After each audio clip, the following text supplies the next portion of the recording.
Hello दोस्तों, सोचिए आप एक शानदार ट्रेड प्लान बनाते हैं, चार्ट्स पर पूरा एनालिसिस करते हैं, एंट्री भी टाइम पर लेते हैं, लेकिन फिर भी लॉस हो जाता है।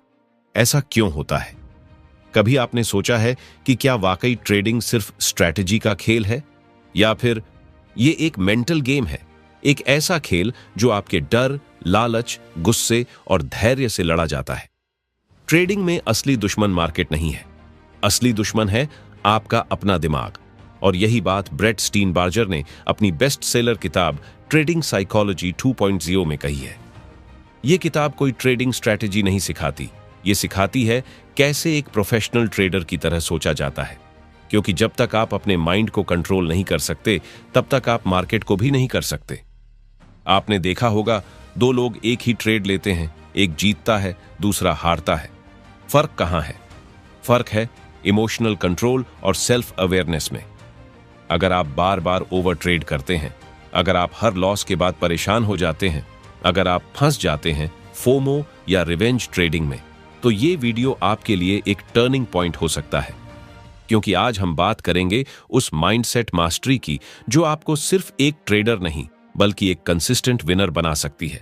और इसके लिए हमें उतरना होगा दिमाग के उस लेवल तक जहां ज्यादातर लोग जाना ही नहीं चाहते। तो चलिए डाइव करते हैं ट्रेडिंग साइकोलॉजी 2.0 की दुनिया में, जहां ट्रेडिंग सिर्फ स्क्रीन पर नहीं होती बल्कि दिमाग में होती है। Chapter 1, the traders mindset, trader की मानसिकता। किताब का पहला चैप्टर एक बेहद जरूरी लेकिन अक्सर नजरअंदाज की जाने वाली सच्चाई के साथ शुरू होता है कि ट्रेडिंग में सफलता सिर्फ टेक्निकल नॉलेज या स्ट्रैटेजी से नहीं आती, बल्कि उससे कहीं ज्यादा जरूरी होती है वो मानसिकता जो हर फैसले को गहराई से प्रभावित करती है। लेखक ब्रेट स्टीनबार्गर कहते हैं कि मार्केट में सबसे ज्यादा नुकसान उन्हीं लोगों को होता है जिनके इमोशंस उनके निर्णयों पर हावी हो जाते हैं। एक ट्रेडर का माइंडसेट दरअसल उसकी सोच, आदतें और भावनात्मक प्रतिक्रिया का मेल होता है। जब कोई नया ट्रेडर मार्केट में आता है तो वो सोचता है कि अगर उसे बेस्ट इंडिकेटर, बेस्ट टाइमिंग और सही टिप मिल जाए तो वो लाखों कमा सकता है। लेकिन हकीकत यह है कि मार्केट सिर्फ लॉजिक पर नहीं चलती। यहां भावनाएं, डर, लालच और धैर्य का युद्ध हर पल चलता रहता है। स्टीनबार्जर बताते हैं कि हमारे दिमाग में रोजाना लाखों विचार आते हैं, जिनमें से बहुत से हमारी ट्रेडिंग को सीधे प्रभावित करते हैं। अगर आपने पिछली बार लॉस किया तो अगली बार आप या तो ज्यादा रिस्क लेने लगते हैं या बिल्कुल भी ट्रेड नहीं करते। इसका मतलब है आपकी पिछली भावनाएं आपके आज के डिसीजन को बिगाड़ रही हैं। ये इमोशनली ड्रिवन ट्रेडिंग कहलाती है, जो सबसे खतरनाक है। इस चैप्टर में एक और दिलचस्प बात कही गई है कि एक सफल ट्रेडर को खुद के अंदर झांकना आना चाहिए, यानी उसे यह समझना आना चाहिए कि वो किस तरह के हालात में गलत फैसले लेता है, उसका ट्रिगर पॉइंट क्या है और कैसे वो खुद को रियल टाइम में कंट्रोल कर सकता है। यहां सेल्फ अवेयरनेस सबसे जरूरी हथियार बन जाता है। स्टीनबार्गर इसे असली एज कहते हैं, जिसका मतलब है कि अगर आप खुद को अच्छे से समझने लगें तो मार्केट आपके लिए खुलने लगती है। लेखक ये भी समझाते हैं कि केवल मोटिवेशन या पॉजिटिव सोच ही काफी नहीं है। एक मजबूत ट्रेडर बनने के लिए आपको प्रैक्टिस करनी होती है अपने माइंड को ट्रेन करने की। माइंडफुलनेस, जर्नलिंग और परफॉर्मेंस रिव्यू जैसी चीजें रोजाना करनी पड़ती हैं, ताकि आप सिर्फ एक ट्रेडर नहीं बल्कि एक मानसिक योद्धा बन सके। यहीं से शुरुआत होती है उस सफर की जो आपको भीड़ से अलग करता है। चैप्टर का अंत एक बेहद गहरी बात के साथ होता है। अगर आप मार्केट से सीखने के लिए तैयार नहीं हैं, तो मार्केट आपको बार बार सजा देगा। लेकिन अब सवाल यह है, क्या आपने कभी ये एनालाइज किया है कि आपकी सबसे बड़ी ट्रेडिंग गलती आपकी स्ट्रैटेजी की वजह से हुई थी या आपकी मानसिकता की वजह से? शायद इसी सवाल का जवाब आपको प्रोफेशनल ट्रेडिंग की असली शुरुआत तक ले जाए। चैप्टर 2, साइकोलॉजिकल कैपिटल, मानसिक पूंजी, आपकी सबसे बड़ी ट्रेडिंग संपत्ति। दूसरे चैप्टर में ब्रेट स्टीनबार्जर एक बिल्कुल नई लेकिन बेहद ताकतवर अवधारणा से हमारा परिचय कराते हैं, साइकोलॉजिकल कैपिटल यानी मानसिक पूंजी। जैसा कि एक ट्रेडर को ट्रेडिंग के लिए फाइनेंशियल कैपिटल चाहिए होता है, वैसे ही उसकी सफलता के लिए मानसिक पूंजी उतनी ही जरूरी होती है, शायद उससे भी ज्यादा। स्टीनबार्जर कहते हैं कि ज्यादातर ट्रेडर इस पर ध्यान ही नहीं देते। वो चार्ट्स, स्ट्रैटेजी और टेक्निकल एनालिसिस में तो बहुत वक्त लगाते हैं, लेकिन ये नहीं समझते कि अगर उनका मन थका हुआ है, विश्वास डगमगा गया है या उनमें आगे बढ़ने की प्रेरणा नहीं बची, तो कोई भी ट्रेडिंग सिस्टम उन्हें मुनाफा नहीं दिला सकता। इस चैप्टर में लेखक बताते हैं कि साइकोलॉजिकल कैपिटल के 4 प्रमुख स्तंभ होते हैं: आशावाद, ऑप्टिमिज्म, आत्मविश्वास, सेल्फ एफिकेसी, लचीलापन, रेजिलियंस और उम्मीद, होप। ये चारों किसी भी इंसान की सोच को एक प्रोफेशनल ट्रेडर की सोच में बदलने के लिए जरूरी है। अगर आपने एक दिन में भारी लॉस किया है, लेकिन अगली सुबह आप उसी ऊर्जा और फोकस के साथ स्क्रीन पर वापस आ सकते हैं, तो समझिए आपके पास मानसिक पूंजी है। यह मानसिक पूंजी ट्रेडर को हार से उबरने की ताकत देती है, लॉस से सीखने की समझ देती है और खुद पर विश्वास बनाए रखने की क्षमता देती है। स्टीनबार्गर बताते हैं कि ये पूंजी किताबों से नहीं मिलती, ये मिलती है अपने अनुभवों से, गहरी सोच से और अपनी मानसिक प्रतिक्रियाओं को समझने और सुधारने से। जब एक ट्रेडर बार बार हार के बाद टूटता नहीं बल्कि खुद को और बेहतर बनाता है, तो वो साइकोलॉजिकल कैपिटल जमा कर रहा होता है। यह पूंजी धीरे धीरे बढ़ती है। हर बार जब आप अपने डर पर जीत हासिल करते हैं, हर बार जब आप लालच को कंट्रोल करते हैं, हर बार जब आप लॉस को एक सबक की तरह लेते हैं, आप खुद को मानसिक रूप से अमीर बना रहे होते हैं। स्टीनबार्गर यहां यह भी कहते हैं कि केवल ट्रेडिंग ही नहीं, आपकी पूरी लाइफस्टाइल आपकी मानसिक पूंजी को प्रभावित करती है। आपकी नींद, डाइट, एक्सरसाइज, रिश्ते सब मिलकर यह तय करते हैं कि आपका दिमाग मार्केट के प्रेशर को झेल पाएगा या नहीं। अगर आपकी जिंदगी में पहले से ही तनाव, थकान या नकारात्मकता है, तो वह मार्केट में आपके डिसीजन को भी नष्ट कर देगी। चैप्टर का संदेश बिल्कुल स्पष्ट है। मानसिक रूप से मजबूत बने बिना आप आर्थिक रूप से सफल नहीं बन सकते। ये वो हिस्सा है जो अक्सर नजरों से छूट जाता है, लेकिन असल में वही सबसे मजबूत नींव है। अब एक बेहद जरूरी और चौंकाने वाला सवाल: क्या आप हर दिन अपने ट्रेंड्स और प्रॉफिट्स को रिकॉर्ड करते हैं? बट क्या आपने कभी अपनी भावनात्मक स्थिति, मानसिक ऊर्जा और आत्मविश्वास को ट्रैक किया है? शायद आप तब तक आगे नहीं बढ़ सकते जब तक आप ये नहीं समझते कि आपके दिमाग की स्थिति आपके ट्रेडिंग अकाउंट से कहीं ज्यादा महत्वपूर्ण है। Chapter 3, coaching the traders brain, trader के दिमाग को कोच करना। तीसरे चैप्टर में ब्रेट स्टीनबार्गर एक बेहद दिलचस्प और व्यावहारिक विचार सामने रखते हैं कि अगर आप अपने शरीर को फिट रखने के लिए जिम जाते हैं, तो अपने दिमाग को बेहतर बनाने के लिए उसे कोचिंग क्यों नहीं देते? स्टीनबार्गर बताते हैं कि हमारे दिमाग में रोजाना जो कुछ भी चलता है, विचार, भावनाएं, डर, उम्मीदें, वो सब हमारी ट्रेडिंग डिसीजन पर गहरा असर डालते हैं। लेकिन दिक्कत यह है कि ज्यादातर लोग अपने दिमाग को ट्रेन करना या सुधारना जानते ही नहीं। वे मानते हैं कि जो सोच है वही सच्चाई है, लेकिन सच्चाई यह है कि हमारा दिमाग अक्सर हमें धोखा देता है, खासकर तब जब हम इमोशनल होते हैं। इसीलिए इस अध्याय में स्टीनबार्गर कहते हैं कि हर ट्रेडर को अपने दिमाग के साथ वैसा ही व्यवहार करना चाहिए जैसा एक कोच अपने एथलीट के साथ करता है। ऑब्जर्व करना, फीडबैक देना, सुधार कराना और रोज बेहतर बनाने की दिशा में काम करना। एक कोच सिर्फ कमजोरी नहीं बताता, वो ताकत भी पहचानता है और उसे निखारता है। यही जिम्मेदारी आपको अपने दिमाग के साथ निभानी है। स्टीनबार्गर हमें मेटाकॉग्निशन की ताकत से भी परिचित कराते हैं, यानी सोच के बारे में सोचना। जब आप एक ट्रेड लेने से पहले खुद से पूछते हैं, क्या मैं ये ट्रेड डर की वजह से ले रहा हूं या डिसिप्लिन की वजह से, तब आप खुद को कोच की नजर से देख रहे होते हैं। यह सोच आपको एक कदम पीछे ले जाती है और आपको इमोशंस से बाहर निकालकर प्रोफेशनल लेवल पर सोचने के काबिल बनाती है।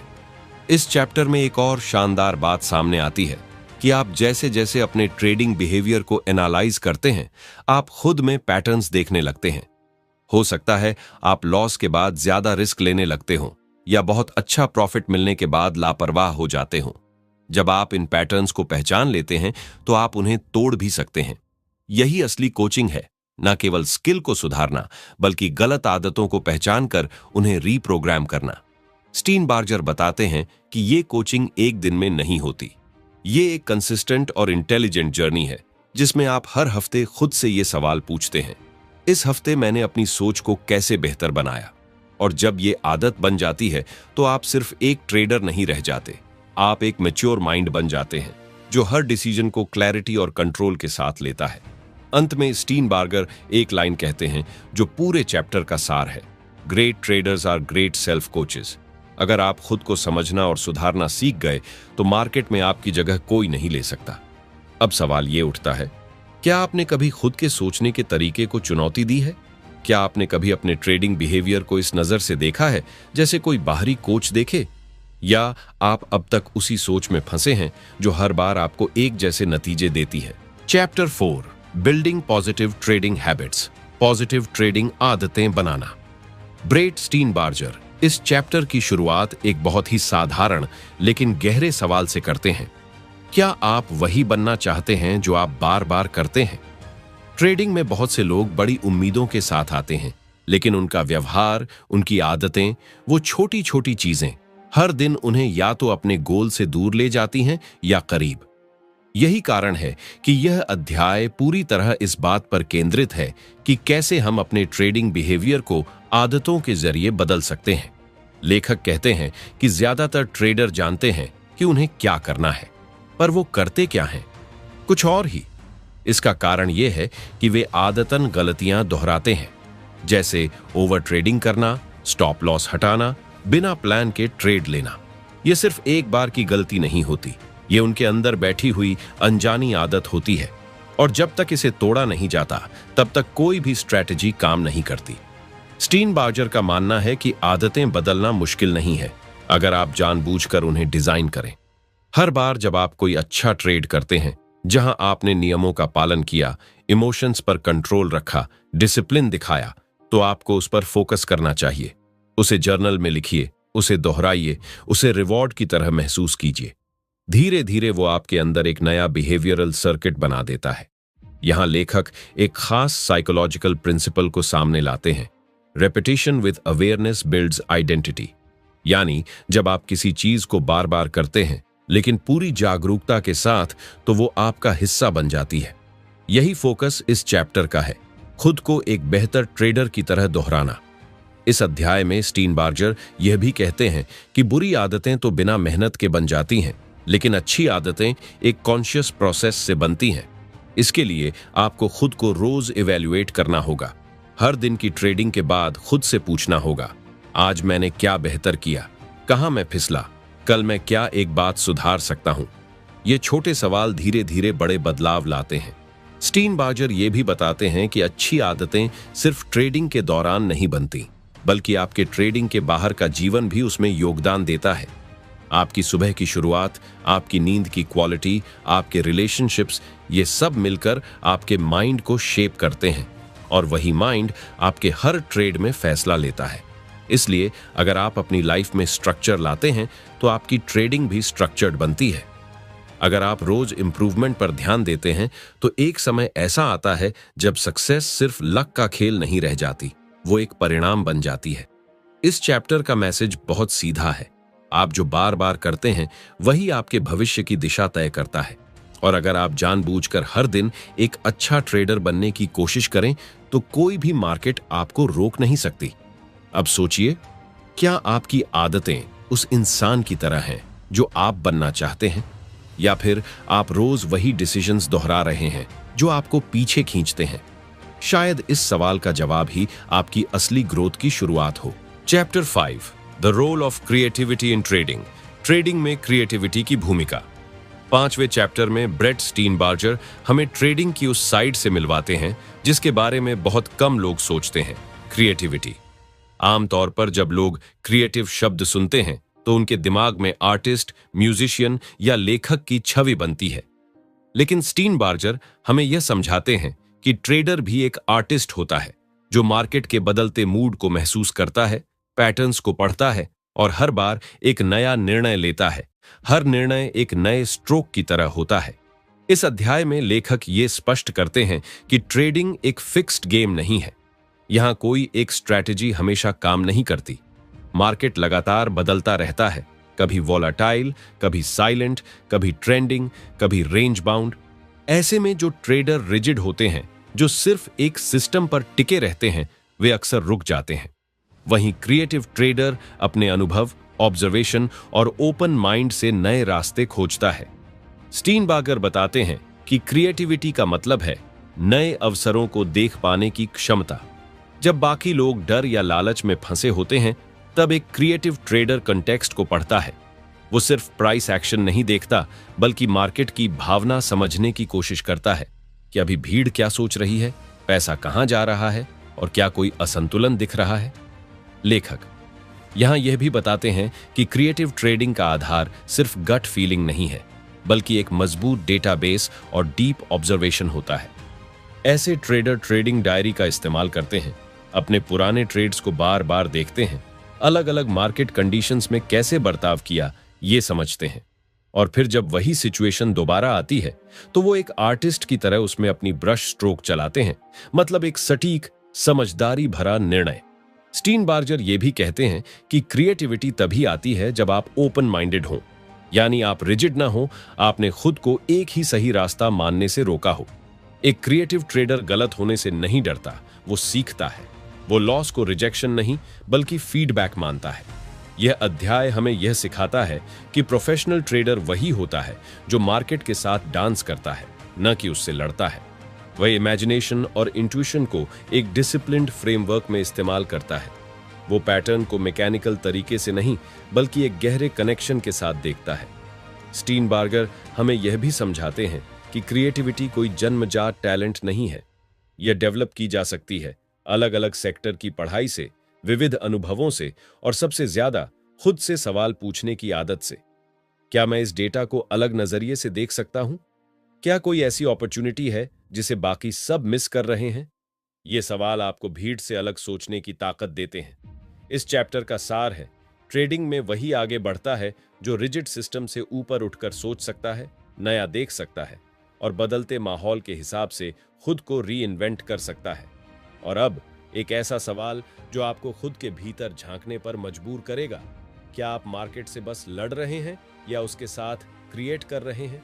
क्या आप हर बदलती सिचुएशन को एक नई पेंटिंग की तरह देखते हैं या बस पुराने ब्रश से वही पुराने रंग चढ़ा रहे हैं?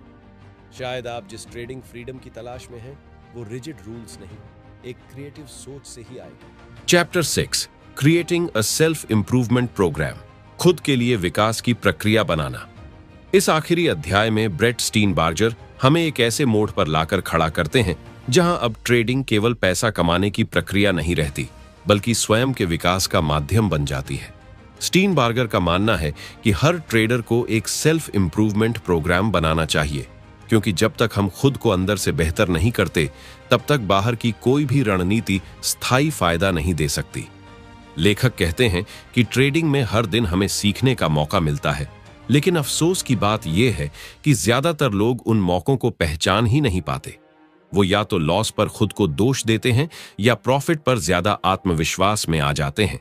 लेकिन स्टीनबार्गर बताते हैं कि एक सच में सीरियस और प्रोफेशनल ट्रेडर वही होता है जो हर अनुभव को एक फीडबैक सिस्टम की तरह इस्तेमाल करता है। इस अध्याय में लेखक इस विचार को और गहराई से समझाते हैं कि हमारा दिमाग तभी बेहतर होता है जब हम जानबूझकर रिफ्लेक्शन, फीडबैक और एक्शन का चक्र अपनाते हैं। मतलब हर दिन अपने किए गए फैसलों पर सोचें, सच्चे मन से उनकी समीक्षा करें और अगली बार के लिए एक स्पष्ट और व्यावहारिक एक्शन प्लान तैयार करें। ये प्रक्रिया ही धीरे धीरे हमारी सोच, भावनाओं और निर्णय लेने की शक्ति को एक उच्च स्तर पर ले जाती है। स्टीनबार्गर यह भी बताते हैं कि सेल्फ इंप्रूवमेंट का मतलब सिर्फ मोटिवेशनल बातें पढ़ना या यूट्यूब पर वीडियो देखना नहीं है। इसका मतलब है कंसिस्टेंट एंड मेजरेबल चेंज, ऐसे छोटे छोटे बदलाव जो आपके सोचने, महसूस करने और काम करने के तरीकों को हर हफ्ते थोड़ा थोड़ा सुधारते जाए। इस चैप्टर में एक बेहद सच्चा और जरूरी संदेश यह भी है कि जब आप एक ट्रेडर के रूप में खुद को बेहतर बनाते हैं, तब आप इंसान के रूप में भी ग्रो करते हैं, क्योंकि ट्रेडिंग आपको आपके अंदर के डर, लालच, अधीरता, अहंकार और भ्रम से बार बार टकराने का मौका देती है। और अगर आपने इन टकरावों से भागने की बजाय उनसे सीखना शुरू कर दिया, तो आप सिर्फ पैसे नहीं जीतेंगे, बल्कि खुद पर एक अद्वितीय नियंत्रण हासिल करेंगे। स्टीनबार्गर यहां एक अद्भुत सोच भी जोड़ते हैं कि एक अच्छा ट्रेडर वही होता है जो हर दिन सिर्फ ट्रेडिंग ही नहीं करता, बल्कि खुद को रिकैलिब्रेट भी करता है। जैसे एक संगीतकार हर बार अपने वाद्य यंत्र को ट्यून करता है, वैसे ही एक ट्रेडर को भी हर दिन अपने मन, सोच और रणनीति को फाइन ट्यून करना होता है। इस पूरे अध्याय का अंतिम और सबसे प्रेरणादायक संदेश है, ट्रेडिंग एक स्पिरिचुअल यात्रा बन सकती है अगर आप चाहें, क्योंकि इसमें हम रोज खुद से मिलते हैं, खुद को देखते हैं और खुद को बदलते हैं। अब जब यह किताब का आखिरी चैप्टर था, तो मैं आपको कुछ सुझाव देना चाहता हूं, जिससे आप इस किताब की बातों को न सिर्फ समझें बल्कि अपने जीवन में उतार सकें। हर दिन केवल 4 चीजें करें। पहली, अपने हर ट्रेड को जर्नल करें। दूसरी, उस दिन अपने मन की स्थिति को 2 शब्दों में लिखें। तीसरी, हर हफ्ते खुद से पूछें कि इस हफ्ते में कहां बेहतर हो सकता था। और चौथी, हर महीने एक नई पॉजिटिव आदत डालें, चाहे वो ध्यान करना हो, जल्दी उठना हो या एक किताब पढ़ना हो। ये छोटी छोटी चीजें आपकी सोच को उसी दिशा में मोड़ेंगी जहां से बड़े बदलाव शुरू होते हैं। याद रखिए, ट्रेडिंग एक मिरर है, आप उसमें वही देखेंगे जो आप अंदर से हैं। इसलिए अगर आप मार्केट को जीतना चाहते हैं तो सबसे पहले खुद को जीतिए। अब एक आखिरी सवाल, क्या आप हर दिन सिर्फ मार्केट को एनालाइज कर रहे हैं या खुद को भी? क्योंकि असली ग्रोथ तब होती है जब आप चार्ट के पीछे उस इंसान को बेहतर बनाना शुरू करते हैं जो उसे देख रहा है।